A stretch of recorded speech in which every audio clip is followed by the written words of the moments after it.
ဒီဂီတာကျိုးလာမျိုးသွားဝယ်ရင်းနဲ့အဲ့ဒီဖဲဆိုင်တစ်နောက်ကိုရောက်သွားတော့ဘယ်နှရောက်သွားဆိုတော့ကြက်တူရွေးတွေရောင်းနေဆိုင်ရောက်သွားတော့ဗောနော်အဲ့ဒီမှာကြက်တူရွေးတွေနော်ကလေးဆိုတဲ့စိတ်ဝင်စားမှာကြက်တူရွေးတွေနဲ့ကျွန်မမေးတယ်ကြက်တူရွေးတွေကစကားပြောတတ်လားဆိုတော့ပြောတတ်တယ်တဲ့အခုပြောနေပြီလားဆိုတော့မပြောတတ်သေးဘူးတဲ့ဘာဖြစ်လို့လုံးနဲ့ကျွန်မမေးတယ်ဘာဖြစ်လို့သူတို့မပြောတတ်တာလဲဆိုတော့သူတို့အုပ်စုထဲမှာထည့်ထားတဲ့အတွက်သူတို့မပြောတတ်ဘူးတဲ့သူတို့စကားပြောတတ်ဖို့ဆိုဘာလုပ်ရလဲသိလားအဲ့ဒီတကောင်နဲ့ခွဲထုတ်လိုက်ရတယ်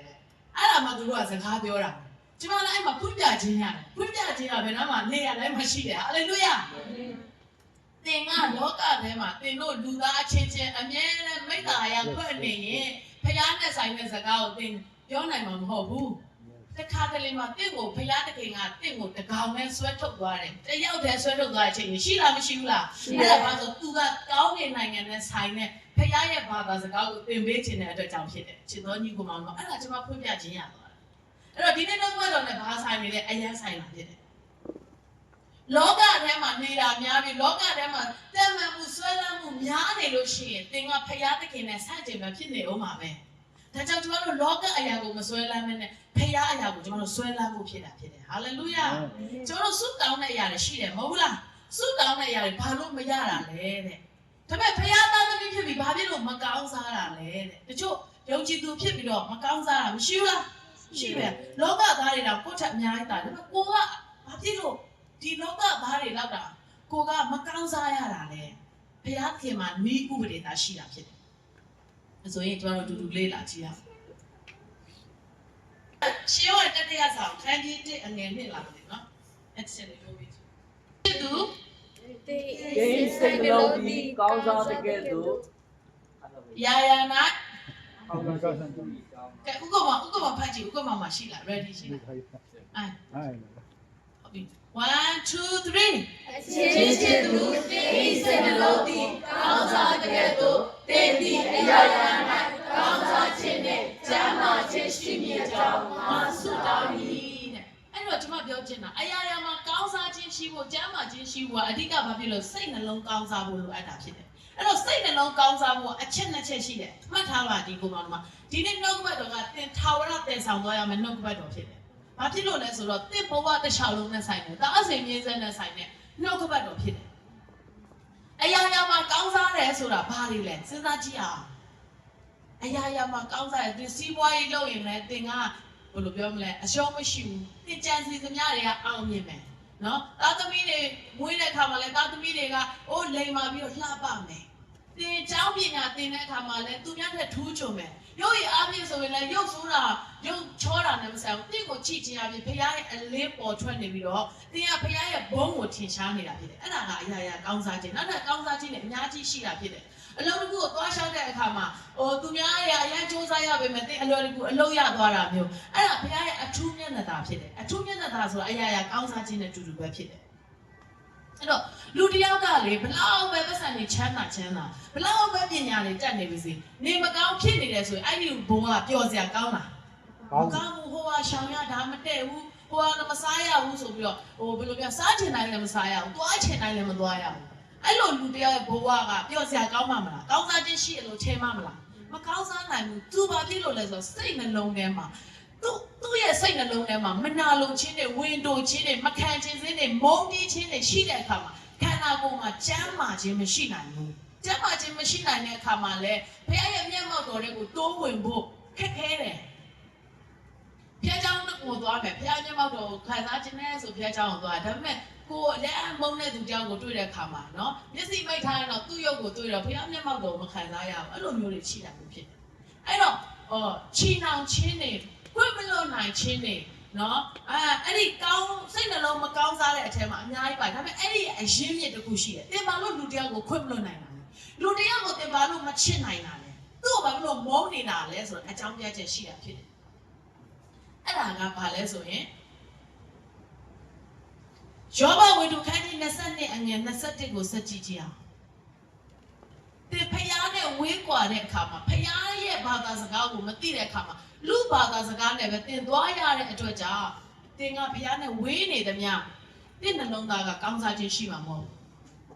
ဘုရားသခင်နဲ့အကျွမ်းဝင်ရဲ့မိစ္ဆာယဖွဲ့လို့ထိုးသုံးပြုမှကောင်းစားခြင်းတို့ပြောင်းရလိမ့်မည်ကောင်းစားခြင်းပြောကြည့်ပါဦး ကောင်းစားခြင်း ခုနကဘာပြောလဲဆိုတော့အရာရာနဲ့ကောင်းစားခြင်းရှိဖို့အတွက်ဘာလုပ်ရမလဲဆိုစိတ်နှလုံးကဘာဖြစ်ရမှာလဲကောင်းစားရမယ်စိတ်နှလုံးကောင်းစားဖို့ကဘာဖြစ်လို့လဲဆိုဖရာသခင်နဲ့အကျွမ်းဝင်ပြီးတော့မိတ္တာယာဖွဲ့ဖို့လိုတယ်။အိုးငါစိတ်ကောင်းထားမယ်။ငါစိတ်ရှင်မယ်လို့ဘလောက်ပဲကြိုးစားတင်းတကယ်စိတ်ကောင်းထားနိုင်လား။ထားနိုင်ဘူး။တင်းလူတယောက်ကိုတင်းရဲ့အချစ်နဲ့ချစ်နိုင်လား။မချစ်နိုင်ဘူး။ဒါပေမဲ့တင်းကဖရာရဲ့မျက်မှောက်တော်မှာဖရာနဲ့ရှင်ပြီးကျွမ်းဝင်တာများလာလို့ရှိရင်တင်းဖရာရဲ့စိတ်သဘောတော်တင်းရဲ့နှလုံးသားကကောင်းစားလာမှာဖြစ်တယ်။တဲ့စိတ်နှလုံးကောင်းစားတာနဲ့အရာရာကောင်းစားလာမှာဖြစ်တယ်။တချို့ကပြောတယ်။အိုးဖျားနဲ့အရင်ရင်းနေတာပဲဒါပေမဲ့လူတွေကိုခွင့်မလွတ်နိုင်ဘူး။လူတွေကိုမချစ်နိုင်ဘူးဆိုအဲ့ဒါတခုခုမားနေပြီဖြစ်တယ်။ဒါဆိုတခုခုမားနေပြီဖြစ်တယ်။ဒါကြောင့်ဒီနှုတ်ကပတ်တော်ကအရင်တောင်းဝင်ကြည့်တာဖြစ်တယ်။ဇာတန်ကိုသွားစိတ်ခေါ်လိုက်ပြီဆိုတော့အဲ့ဒီຢာတွေလာတော့မှအဲ့ဒီချိန်မှာဟောကျွန်မချစ်နိုင်ဖို့ကျွန်မများဘာလို့ဖို့လိုလဲဆိုတော့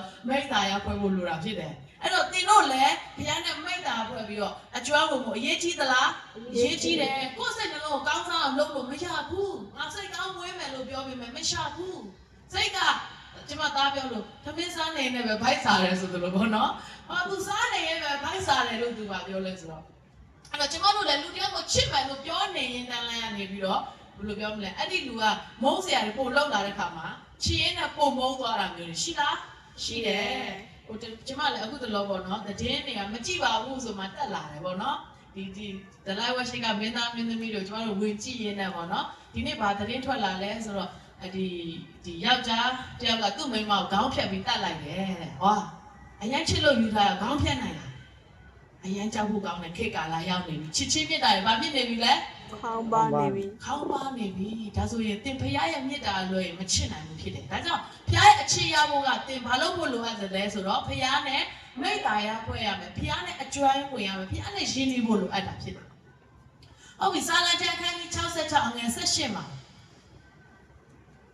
ာလောကသားတွေကဘာဖြစ်လို့ဒုစရိုက်ထဲမှာရှိနေရတာလဲဆိုဖခင်နဲ့အတူမသက်မရှင်နိုင်တဲ့အတွက်ကြောင့်ငါဒီစိတ်နှလုံးထဲမှာဒုစရိုက်ကိုငဲ့ကွက်လင်းတဲ့ဖခင်ချင်းဒီနားထောင်တော့မမူနောက်ခါတော့ဖတ်ကြည့်ပါဦးချစ်တော်ညီပါအတူတူဖတ်ကြည့်အောင်1 2 3ငါဒီစိတ်နှလုံးထဲမှာဒုစရိုက်ကိုငဲ့ကွက်လင်းဖျားခြင်းဒီနားထောင်တော်မမူကျွန်တော်စိတ်နှလုံးထဲမှာကိုယ့်ရဲ့အလိုဆန္ဒတွေကိုငဲ့ကြည့်နေမယ်ကိုပြစ်ချင်တာတွေပဲဦးစားပေးနေမယ်ဆိုလို့ရှိရင်ဘုရားသခင်ကနားမထောင်ဘူးတဲ့တချို့တွေစွတ်တောင်းတယ်အများကြီးစွတ်တာဒါပေမဲ့ဘာလို့မရနိုင်တာလဲဆိုဘုရားသခင်နားမထောင်ဘူးလေဘာလို့နားမထောင်တာလဲကျွန်တော်တောင်းတဲ့အရာကဘာအတွက်တောင်းတာလဲကိုယ့်ရဲ့ကာမဂုဏ်ခံစားဖို့အတွက်ကိုယ်စိတ်နှလုံးဟိုလိုပြောမလဲဒုစရိုက်ပြုတ်ဖို့အတွက်ကိုတောင်းနေတယ်ဆိုလို့ရှိရင်ဘုရားသခင်ပေးမှာမဟုတ်ဘူးဖြစ်တယ်ဒီထဲမှာ iPhone ရဖို့တောင်းနေတဲ့သူဖုန်းရဖို့စွတ်တောင်းနေတဲ့သားသမီးတွေရှိပါလိမ့်မယ်ဘာလို့မရတာလဲဆိုသင်ကဖုန်းရရင်ဘာလုပ်မှာလဲ game ဆော့မယ်လေဖုန်းကြည့်မယ်လေဒီလိုဘယ်တော့မှရမှာမဟုတ်ဘူး။ဘာဖြစ်လို့လဲဆိုတော့သင်ကဖခင်နဲ့ယဉ်ကျေးကြွားဝင်ဖို့အထက်ဒုစရိုက်ပြုဖို့အတွက်လမ်းကိုသွားမှာဖြစ်တဲ့အတွက်ဘုရားသခင်ကအဲ့ဒီຢာကိုနားမထောင်ဘူးဖြစ်တယ်။ဒါဆိုရင်ရှင်းလေးပဲတည့်စိတ်နှလုံးကဖခင်နဲ့အယဉ်ကျေးကြွားဝင်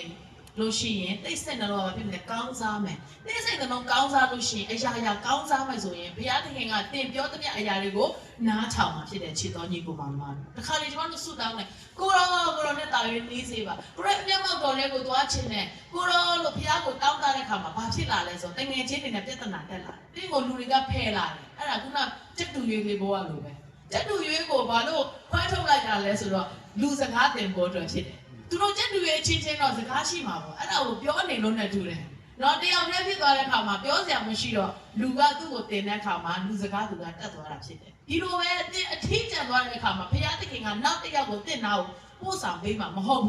းသူကိုယ်တိုင်တင့်ရဲ့အနာမှာတင့်ရဲ့အဖော်ဖြစ်ဘုရားသခင်နေပေးမှာဖြစ်တယ်ဟာလေလုယာဒါကြောင့်အသေးကွဲသွားတဲ့နော်စင်ကယ်တွေဖြစ်နေတယ်ဆိုရင်လည်းဒီလိုစိတ်အားမငင်နဲ့ဘာဖြစ်လို့တင်တို့ဘုရားနဲ့တာယူရင်းနှီးကြွားမှာမဖြစ်တယ်ဟာလေလုယာအာမင်တစ်ခါတလေဇနီးမောင်နဲ့အချင်းချင်းဥက္ကမောင်လည်းဗာပြောဆိုဆမယေတနာကကျွန်တော်ကိုဘောနော်စိတ်ကားရင်ကျွန်တော်အားငယ်တယ်ဘောနော်အားငယ်တယ်ဟုတ်ပါတယ်လူဆိုတာလေအမြဲတမ်းချစ်မနေနိုင်ဘူးအမြဲတမ်းသူနဲ့စကားပြောဖို့အတွက်လူဆိုတာဝင်လေးကြတယ်ဒါပေမဲ့ဘုရားသခင်ကတော့တင်းနဲ့အမြဲစကားပြောချင်တာဖြစ်တယ်အဲ့တော့ဇနီးနဲ့ခမိုးတယ်နဲ့ကျွန်တော်တို့ကအစင်မပြေဖြစ်တဲ့အခါမျိုးမှာသူ့ကိုမုန်းဖို့မဟုတ်ဘူးတင်းဘုရားစကားကိုသင်ယူဖို့အတွက်ဘုရားကတင့်ကိုအချိန်ပေးတာဖြစ်တယ်အာမင်အဲ့ဒါဇနီးတဲ့ကိုလည်းစိတ်ဆိုးဖို့မဟုတ်ဘူးခမိုးတဲ့ကိုလည်းစိတ်ဆိုးဖို့မဟုတ်ဘူးသင်ဘုရားဘက်ကိုလှည့်ဖို့အတွက်ဖြစ်တယ် တင်းရဲ့ကောင်းကင်ဘန္နာနဲ့ဆိုင်တဲ့အရာတွေတင်းကိုဘုရားခင်ပြောပြခြင်းမှာဖြစ်တယ်အာမင်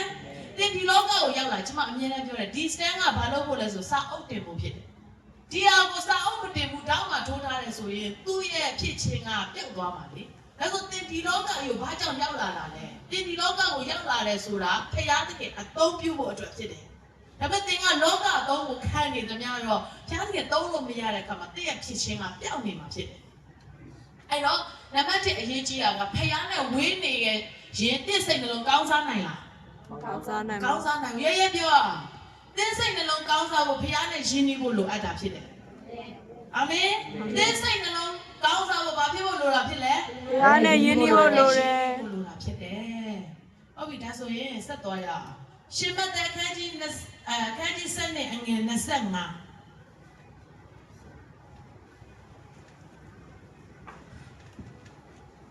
အဲ့တော့ကောင်းသောသူသည်ကောင်းသောစိတ်နှလုံးပန်တာ၌တည်းကကောင်းသောအရာတို့ကိုထုတ်ပေါ်တတ်၏မကောင်းသောသူသည်မကောင်းသောပန်တာ၌တည်းကမကောင်းသောအရာတို့ကိုထုတ်ပေါ်တတ်၏ဒီချမ်းသာမှုတော်တော်များများအမြဲတမ်းဖတ်ဘူးမှာပါဒီနှလုံးသားထဲမှာကောင်းသောဒီစိတ်နှလုံးထဲမှာကောင်းသောအရာရှိမှကောင်းသောအရာဘာဖြစ်လာနိုင်တာလဲထွက်လာနိုင်တာကောင်းသောအရာမရှိရင်ကောင်းသောအရာထွက်လာနိုင်တာမထွက်လာနိုင်ဘူးဒါဆိုလို့ရှိရင်ကောင်းသောအရာကတင့်ဟာတင်မလုံနိုင်တာဖြစ်တဲ့အတွက်တင့်နှလုံးသားထဲမှာယေရှုခရစ်တော်ဘုရားကိုမိမိအသက်သခင်ကယ်တင်ပိုင်ရှင်ပြီးယုံကြည်လက်ခံမှသာလေတင့်အထဲမှာကောင်းသောအရာတွေဝင်ရောက်လာမှာဖြစ်တယ်ဒါကြောင့်လောကသားတွေကကောင်းအောင်ဘလောက်ပဲကြိုးစားအားထုတ်နေပေမဲ့ခဏပဲဖြစ်တယ်မကောင်းစားနိုင်ဘာလို့ဆိုသူ့အထက်ကကောင်းတဲ့အရာမထွက်လာနိုင်ဘာလို့မထွက်လာနိုင်တာလဲဆိုတော့သူ့အထဲမှာကအသက်ရှင်တော်မူသောဖခင်မရှိတဲ့အတွက်ကြောင့်ဖြစ်တယ်ဒါဆိုတဲ့ရဲ့အထဲမှာအသက်ရှင်တော်မူသောဖခင်ရှိလားရှိတယ်ဒါဆိုလို့ရှိရင်ကောင်းသောအရာတွေများများထွက်လာဖို့ဘာဖြစ်လို့ဆိုအဲ့ဒီအရာတွေကိုဦးစားပေးရမှာဖြစ်တယ်ဒါဆိုလို့ရှိရင်မကောင်းတဲ့အရာတွေကဘာတွေဖြစ်နိုင်လဲဆိုရင်စာလမန်တန်ကတင့်ကိုပြောလာနိုင်မယ်နောက်ကျနေခဲ့ပြီနော်ဟိုမှာသူများတွေကောင်းစားနေပြီဟိုမှာသူများတွေနဲ့သူ့ကိုနေရာပေးတယ်နေကတော့ဒီမှာပဲကြံခဲ့ဒါကစာတန်ရဲ့ဘယ်လိုပြောမလဲစာတန်ရဲ့လှည့်စားနေတဲ့စကားလုံးတွေဖြစ်တယ်ကောင်းသောအရာပြောကြည့်ပါဦးကောင်းသောအရာဆိုတာဘာလဲဒီကောင်မှပြန်စဉ်းစားကြအောင်လောကမှာကောင်းသောအရာတွေကဘာရှိလဲလောကမှာကောင်းသောအရာဘာရှိလဲလောကမှာကောင်းပါတယ်ဆိုတဲ့အရာဘာရှိလဲဘာမှမရှိဘူးဒီလောကရဲ့စုပ်ပြတ်တက်နေတဲ့ကောင်းလောကကြီးဖြစ်တယ်ဒါပေမဲ့အဲ့ဒီစုပ်ပြတ်တက်နေတဲ့လောကကြီးတွေကိုတကယ်ပဲကောင်းမွန်တော်မူသောဖခင်ကဒီလောကကိုကြွလာတဲ့အတွက်ကြောင့်ကျွန်တော်ကောင်းတဲ့အရာတွေနဲ့ချိတ်ဆက်နိုင်တာဖြစ်တယ်ကောင်းတဲ့အရာတွေကဘာတွေဖြစ်နေလဲပြန်စဉ်းစားရအောင်ဘာတစ်ဖက်ကိုရရင်မပြောလဲတစ်ဖက်ကိုလိုက်ပါတဒံ60ချင်းတဒံ60လိုက်ပါအဲ့ဒါဘာလို့ဆိုဘုရားသခင်အထဲမှာရှိတဲ့ချစ်ချင်းမြတ်တာဖြစ်တယ်ဒါနဲ့ပတ်သက်ပြီးတော့ကျွန်မပြောပြချင်တယ်ဘုရားသခင်ကျွန်မကိုဘာဖွင့်ပြလဲဆိုတော့တနေ့သောအခါမှာဒီအိမ်တော်ရေးတွေလူမှုရေးတွေမိသားစုရေးနဲ့ပတ်သက်ပြီးတော့ကျွန်မကိုဘုရားဘာပြောပြလဲဆိုတော့ဘောနော်ဟုတ်ပြီဆရာလက်ဟိုတော့တာတရားတာဖိုးကခဏလောက်လာတယ်ဘိုးကလာတယ်ဒီမှာထိုင်ခင်ချုံလာတယ်ခင်ချုံမဟုတ်တာပဲလာမယ်နော်တာလာမယ်တာဒီမှာထိုင်တာသူကခြေတော့တစ်ပတ်နာနေထားလိုက်ဒီလိုလုပ်လိုက်ဒီမှာဘတ်စကားစီးတယ်ဆိုပါဆိုဖိုးကဒီမှာပြန်နေတယ်နော်ဖိုးကတန်တန်မာမာအားလည်းရှိတယ်ဟုတ်လားမဟုတ်လားနောက်နေ့အားလေးပါထုတ်ကြည့်ပါထုတ်ကြည့်ပါအဲ့ဒီမှာသူ့ဘလားရှိလားမရှိဘူးခြေတော်လေးတစ်ပတ်နော်ခြေတော်လေးမီလိုက်ပါအောင်နော်အဲ့ချိန်မှာဖိုးကအနေနဲ့ဘာလုပ်တင်လဲဘာဖြစ်လို့ဖယ်ပေးတင်လာလဲသူကအားနေတော့သူဖြစ်တယ်သူကခြေတော်နာနေတာဖြစ်တယ်ဟုတ်တယ်နော်အဲ့တော့ထပေးလိုက်ဒီမှာထိုင်ပေးလိုက်ဒါကဘာလဲဆိုတော့နေရာပေးလိုက်ခြင်းဖြစ်တယ်ဒါဝိညာဉ်ရေးရနေရတဲ့တခုကျွန်တော်တို့ပြန်ကြည့်ရအောင်ဝိညာဉ်ရေးရမှာပေါ့နော် thank you ဒါကျေးဇူးတင်တာပြန်သွားရအောင်နော်ဝိညာဉ်ရေးရမှာကျွန်တော်တို့လည်းဒီလိုမျိုးရှိတာဖြစ်တယ်တခါတလေမှာဒီသားလေးလိုမျိုးမပိန်နေပါဘူးခြေတော့လည်းနာမနေပါဘူးခန္ဓာကိုယ်တန်တန်မာမာကြီးပဲဒါပေမဲ့သူ့ရဲ့ဝိညာဉ်ရေးရမှာအားနည်းနေတာမျိုးရှိတယ်အားငယ်နေတာမျိုးရှိတယ်နာကျင်နေတာမျိုးရှိတယ်ဒါပေမဲ့ကျမတို့ကမသိဘဲနဲ့ဝိညာဉ်ရေးကပြေးသွားတဲ့သူတွေကနေရာယူပြီးတော့သူကဘာဖြစ်တယ်ဒီဟာဘာဖြစ်တယ်လို့ကျွန်တော်တို့လက်ညှိုးထိုးနေခြင်းကကျွန်တော်တို့ကောင်းစားခြင်းမဖြစ်လာနိုင်ဘူးဖြစ်တယ်မြင်လားမသိဘူးချစ်တော်ညီကောင်မနော်သူကအားနည်းနေတယ်ဆိုတဲ့အခါမှာ ကျမတို့ထင်တာနေမကောင်းဖြစ်နေတယ်ဖြားနာနေတယ်ဒါမှမဟုတ်ဘယ်လိုပြောရမလဲချိနေနေတယ်လို့ထင်တာဝိညာဉ်ရေးရမှာမပြေဝတဲ့အသက်တာစိတ်ပိုင်းဆိုင်ရာမှာဘယ်လိုပြောမလဲသူဖြတ်တန်းခဲ့ရတဲ့ဘဝမှာရင်ဆိုင်ခဲ့ရတဲ့အရာတွေကဘလို့ရနေတယ်တင့်ထက်နာကျင်ခဲ့ရတဲ့အရာတွေရှိပါလိမ့်မယ်အဲ့ဒီခါမှာသင်ကသူ့အတွက်ဦးစားပေးလိုက်ပါဥပမာဇနီးမောင်နဲ့နေရာစိတ်ဆိုးစရာကြုံလာတဲ့အခါမှာသူကဘာလဲငါဘာလဲဆိုပြန်ပြောမဲ့စာရှားပါနဲ့လေးဆိုကျမတို့နေရာဖယ်ပေးတတ်တဲ့အသက်တာဖြစ်ဖို့အရင်ကြီးတာဖြစ်တယ်အဲ့ဒါကကောင်းစားသောနှလုံးသားဖြစ်တယ်ဟာလေလုယာဒါဆိုရင်ကိုယ်ဇနီးမောင်နဲ့ကိုယ်သားသမီးကိုအဆွေမျိုးအတိုင်းဝိုင်းမှလာတယ်မဟုတ်ဘူးကိုနဲ့ဆက်ဆိုင်သောသူကိုကိုနဲ့အမြချစ်လို့လို့ပြောတယ်ကိုနဲ့ဆက်ဆိုင်သောဆိုတာကိုယ်သားသမီးကိုပြောတာမဟုတ်ဘူးကိုအဖေမျိုးပြောတာမဟုတ်ဘူးအားနေသောသူကိုပြောတာဖြစ်တယ်တင်းအသက်တာထဲမှာတင်းလုပ်ငန်းခွင်မှာတင်းဆက်ဆက်ပေါင်းတဲ့ဘသူပဲမဆိုတင်းကိုနာကျင်အောင်ပြောလာတဲ့သူရှိပါလိမ့်မယ်အဲ့ဒီလူတွေကိုတင်းဘယ်လိုမြင်ရမှာလဲသူကအားနေနေတဲ့သူပဲပြောပါစေအဲ့ဒီနှလုံးသားရှိတဲ့သူကဘာဖြစ်လဲကောင်းစွာသောသူဖြစ်တယ်စိတ်နှလုံးကောင်းစားရင်အရာရာကောင်းစားမယ်လို့ပြောတာဖြစ်တယ်ဒီအဲ့ဒီအရာလေးကိုလှုပ်ဆောင်လိုက်တဲ့အခါမှာတင်းဘုရားသခင်ရဲ့မျက်နှာသာအထူးခံစားလာရမှာဖြစ်တဲ့ခြေတော်ညီကိုမောင်မတို့ဒီနှုတ်ကပတ်တော်အပြည့်ဝိညာဉ်တော်ဘုရားဖွင့်ပြပါစေကျမရဲ့အသက်တာထဲမှာလဲငါကတိုင်တာပဲငါကပဲဆိုတာမျိုးရှိနေသမျှငါဆိုတဲ့ဒီထိုင်ပေါ်မှာထိုင်နေသမျှအစင်မပြေဘူးနေရာပေးလိုက်ပါပြောကြည့်ပါနေရာပေးလိုက်ပါအားနေတော့သူကိုဖေးပါလိုက်ပါပြောကြည့်ပါကျွန်တော်အားနေတယ်ဆိုတော့ဘိုက်ကိုဝင်ဆောင်တယ်မှာနော်နေမကောင်းတဲ့သူမှမဟုတ်ဘူးဝိညာဉ်ရေးတာမှာစိတ်သက်ရေးတာမှာအားနေနေတဲ့သူတွေညာကြီးရှိတာဖြစ်တယ်ဥပမာတစ်ပစ္စည်းကိုတင်မသိအောင်ခိုးလိုက်တယ်ဆိုပါစို့ဟဲ့ तू ကတခိုးပဲအဲ့လိုမျိုးလားမဟုတ်ဘူး तू လို့အဲ့လိုဒါမှမဟုတ် तू ကပတ်စံနဲ့ရှိနေတာပဲဒါပေမဲ့ဘာလို့ခိုးလိုက်တာ तू က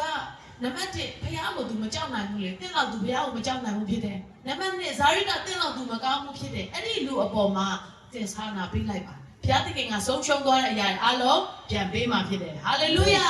ကောင်းစားခြင်းဆိုစိတ်နှလုံးထဲမှာကောင်းစားတဲ့အခါမှာသင်ဆုံးရှုံးတဲ့အရာတွေအလုံးကပြန်ရမှာဖြစ်တယ်ချစ်တော်ညီကိုမမတို့ဟုတ်ပြီဆက်သွားရအောင်ဒါဆိုရင်တောက်တန်ချက်အခန်းကြီး7အငယ်3ပေါ်ရမို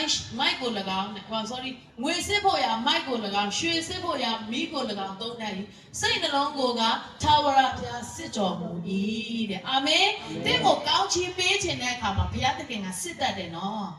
ချစ်တော်ညီကောင်မတို့တင့်ကိုစစ်တတ်တယ်တင့်အနာမှာတင့်မခံခြင်းအောင်တင့်နာခြင်းအောင်လုပ်တဲ့သူတွေကိုတင်ကမုန်းရမှာမဟုတ်ဘူးအဲ့ဒါကောင်းကြီးတုံးကြီးတွေဖြစ်တယ်အချင်းချင်းနှုတ်ဆက်ပါအောင်တဲ့အနာမှာကောင်းကြီးတုံးတွေရှိတယ်နော်လို့တဲ့အနာမှာကောင်းကြီးတုံးတွေရှိတယ်နော်စစ်ဆေးတဲ့အခါမှာနာကျင်ရတယ်နော်ဟုတ်လားမဟုတ်ဘူးလားစစ်ဆေးတဲ့အခါမှာနာကျင်ရတယ်ဒါပေမဲ့အဲ့ဒီနာကျင်မှုရဲ့နောက်ွယ်မှာကောင်းကြီးမင်္ဂလာအမြဲရှိတာဖြစ်တယ်ဟာလေလုယာအဲ့တော့တဲ့ရဲ့နှလုံးသားဘလို့အခြေအနေရှိတယ်ဆိုတော့ဘုရားကအမြဲတမ်းကြည့်တယ်အမြဲတမ်းကြည့်တယ်သူကဘလို့လဲရင့်ကျက်လာပြီလားသူကအရွယ်ရောက်လာပြီလားဆိုတော့ဘုရားကအမြဲတမ်းစမ်းစစ်တာဖြစ်တယ်ရဖြစ်တတ်တာကလေးတွေအလုံးဖြစ်တယ်စိတ်ကောက်တတ်တာကလေးတွေအလုံးဖြစ်တယ်လူကြီးတွေကကလေးတွေညာဖြစ်လားညာမဖြစ်ဘူးလူကြီးတွေကကလေးတွေမြင်ဘာလုပ်လဲညာတာပေးလိုက်တယ်မဟုတ်ဘူးလားအိမ်မှာဆိုလို့ရှိရင်မိဘတွေကတမင်းချမ်းကလေးတစ်ခါမဲ့တစ်ခဲပဲချက်နေဆိုပါစို့ငါပဲစားလိုက်မယ်လို့လုပ်လားမလုပ်ဘူးကလေးစားပါစေဖေဖေမေမေဘိုက်ဝရတယ်လို့မညာတာဘူးလားကျွန်တော်တို့အသက်တာထဲမှာလဲကိုမိသားစုမှာမဟုတ်ပါဘူးကျွန်တော်တို့အချင်းချင်းမှာနဲ့ညာပြီးတော့ဦးစားပေးရအောင်တင့်နှလုံးသားကောင်းစားလာပါလိမ့်မယ်ဟာလေလုယာတင်မခံနိုင်တဲ့အရာတွေကြုံလာတဲ့အခါမျိုးမှာဘယ်သူစီကခွန်အားယူလို့ရလဲဆိုရင်ဖယားစီကခွန်အားယူလို့ရတာဖြစ်တယ်တင်လူတယောက်အားနည်းချက်ကိုမြင်လာတဲ့အခါမှာသူ့အတွက်ဆုတောင်းပေးဖို့ဖြစ်တယ်သူ့ကိုကဲ့ရဲ့ဝေဖန်မှုမဟုတ်ဘူးတချို့ကပြောလိမ့်မယ်အေးအဲ့ဒါတော့ဖယားပဲလုပ်နိုင်တယ်လေငါတို့ကမလုပ်နိုင်ဘူးပြောပါပဲဟုတ်တယ်ဖယားပဲလုပ်နိုင်တယ်ဒါပေမဲ့တင့်အထဲမှာဘယ်သူရှိတာလဲဘုရားရှိတယ်ဘုရားရှိနေတာလေတင်လုံနေတာမဟုတ်ဘူးတင်လုံနေတယ်ဆိုလို့ရှိရင်တင်ရဲ့ဂျေဇုတော်ကိုနားမလဲသေးဘူးဖြစ်တယ်အထက်ကတင့်ကိုတရှင်တော်ဝိညာဉ်တော်ကမဆနေမှာဖြစ်တယ်တင်ကောင်းလို့ယေရှုကဒီလောကကိုကြွလာတာမဟုတ်ဘူးလေအားနည်းသောသူကျွန်တော်အတွက်ယေရှုကဒီလောကကိုကြွလာခဲ့တာဖြစ်တယ်အားနည်းသောသူကိုခွန်အားကြီးစေတာဖြစ်တယ်တင့်အားဖြင့်တော့မတတ်နိုင်ဘူးဒါပေမဲ့ဘယ်သူလုပ်ပေးနိုင်လဲဆိုဘုရားသခင်လုပ်ပေးနိုင်တာဖြစ်တယ်ဘုရားသခင်ဆိုတာယေရှုခရစ်တော်အားဖြင့်တင့်အထဲမှာဆောင်မမဲ့အရှင်တော်ဝိညာဉ်တော်အားဖြင့်တ တင်ကစိတ်နှလုံးကောင်းစားဖို့အတွက်ဝိညာဉ်တော်အထဲမှာတင့်ကိုအလုံးလုံးခွင့်ပေးပါဒီနှုတ်ဘတ်တော်ကိုနားထောင်ပြီးတဲ့အခါမှာလဲတင်ဒီလိုမျိုးအရာတွေကြုံတွေ့လာရတဲ့အခါမှာမကြောက်ပါနဲ့ဒီခုနနော်ဒီမှာဖိုးခွားထိုင်နေတယ်နော်ဒီသားလေးအဲ့ဒါလေးကိုမြင်အောင်လိုက်ပါအဲ့ဒါလေးကိုမြင်အောင်လိုက်အဆင်ပြေသွားလိမ့်မယ်အာမင်ဟုတ်ပြီနောက်တစ်ခုကိုသွားရအောင်အဲ့ဒါကဘာလဲဆိုတော့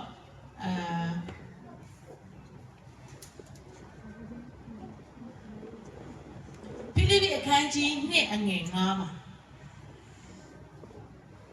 ဖိလိပ္ပိအခန်းကြီး2အငယ်9မှတ်ထားစေချင်တယ်နော်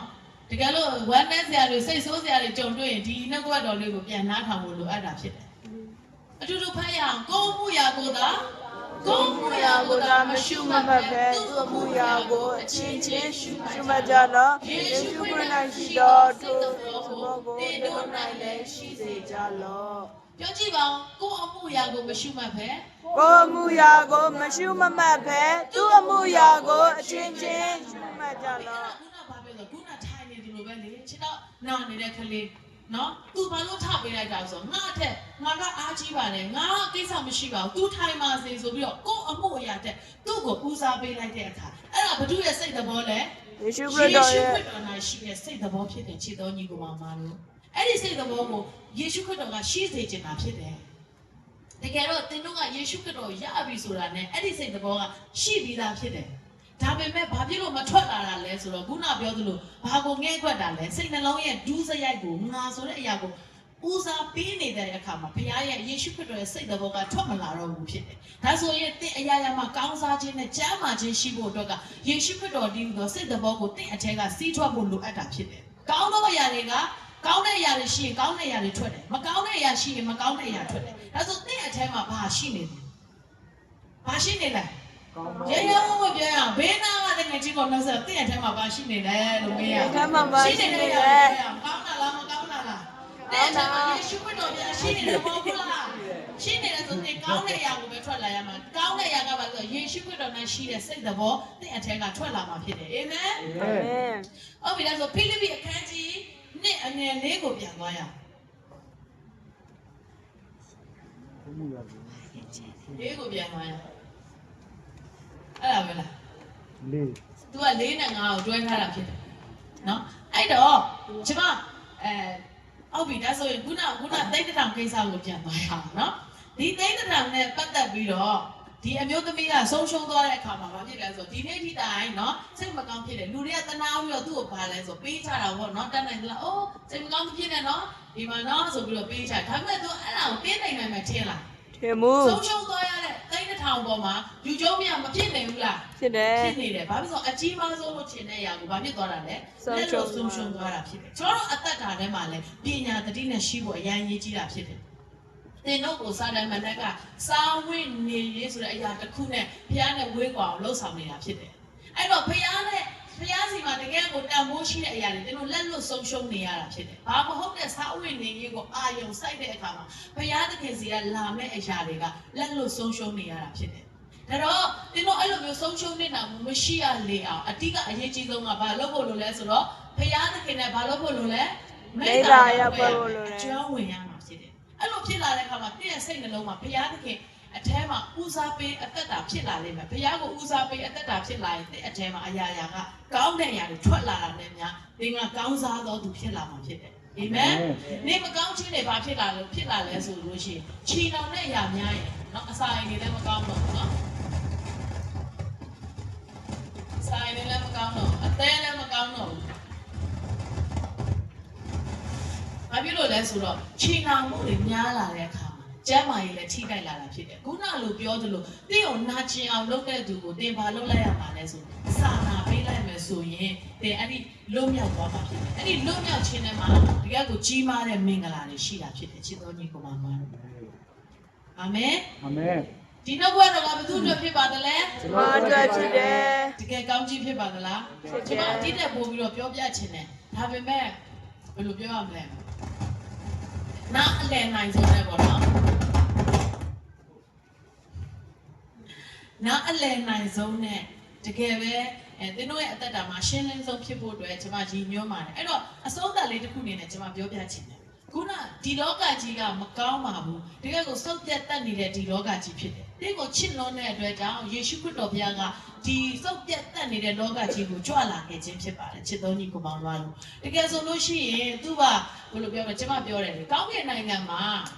ကောင်းကင်နိုင်ငံကဘုရားသခင်ရဲ့ဗာလဲပလင်မြေကြီးကသူ့ရဲ့ဗာလဲခြေတင်ရဖြစ်တယ်အဲဆိုကျွန်တော်တို့ကဘယ်လောက်သေးမလဲကျွန်တော်တို့ကငွေဗာလဲဒီသဲလောက်လေသဲလုံးလေးလောက်ကိုတော်တော်သေးမှဖြစ်တယ်ဒီလာပြန်စင်းတော့ကြည့်ဖရားအမြင်မှာတော်တော်သေးငယ်တာဖြစ်တယ်။ဒါဆိုဖရားတကယ်စိတ်ကြည်နှံ့မှုရအောင်ကျွန်တော်တို့ဘာလှုပ်ဆောင်ပေးနိုင်မှာမလို့လဲ။ဘာမှလှုပ်ဆောင်မပေးနိုင်ဘူးဖြစ်တယ်။ကောင်းကင်နိုင်ငံမှာကျွန်တော်တို့ရောက်သွားတဲ့အခါမှာဖရားတကယ်မရှိဘူးသင်ပြောမလား။သင်ကတော့ပြောခြင်းပြောမယ်ဥပမာဒါပေမဲ့ဖရားတကယ်ကလေကောင်းကင်နိုင်ငံမှာဘုံစည်းစိမ်ရှိနေပေမဲ့တဲ့သင်မရှိတဲ့အတွက်ကြောင့်မပြောဘူးတဲ့။မပြောတဲ့အတွက်ဒီလောကကြီးကိုစီးကြွလာတာဖြစ်တယ်။စီးကြွလာတဲ့အခါမှာလေဘာအတွက်ကြွလာခဲ့တာလဲဆိုအသေးခံမှုဖြစ်တယ်။ကျွန်မမနေ့ကအစာရှောင်မှာကျွန်မပြောပြတယ်။ယေရှုခရစ်တော်ဘုရားအသေးခံခြင်းကိုပြန်လည်ဆင်ခြင်အောင်မိတဲ့အခါမှာဘုရားသခင်တင့်ကိုတိတ်ချစ်ကြောင်ပေါ်လာလိမ့်မယ်။ယေရှုခရစ်တော်ဘုရားလောကမှာကြွလာပြီးအသေးခံခဲ့ခြင်းက